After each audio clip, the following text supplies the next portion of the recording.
usapan. Kung hindi, pagkatapos ng dinner, pupunta tayo dun sa Blue House. Coach Abby, sa tingin ko, bad idea pumunta dun. Kasi, hindi ka makakatulog ng maayos. Sa tingin ko, mas maganda, pumunta ka sa Blue House ng umaga, tapos dun ka magalit. Girls, Walang close problema? lahat yan. Independent na yung mga boys ko. Hindi na sila kailangan kontrolin. Hindi kailangan kontrolin. Mike, independent. Habang nakikipag-argue ka na kunin yung chocolate cake, may kumuha na nung last fruit cake. So, anong dadalhin natin sa mga boys natin? Dapat kinuha natin yung chocolate cake. Eh, gusto natin fruit cake. Teacher Mike! Oh, hello girls. Girls, 5:24 na. Na-late kayo. Nakalimutan nyo na ba na tutulungan nyo si Pizza na maglinis ng kitchen tsaka maghugas ng plato? Natatandaan namin. Teacher Mike, may sasabihin ako sa'yo.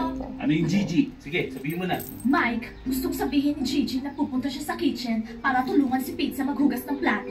Coach Abby, hindi. Gusto kong bumalik yung mga boys dito. Hindi ko kayang wala si Bravasti. Ako Ganda din, din to. hindi ko kayang mabuhay nang wala si Thomas. Weekends pero hindi kami magkasama kasi magkaiba yung bahay namin. Ano? Hindi para sa bahay na to yung mga boys. Girls, nakalimutan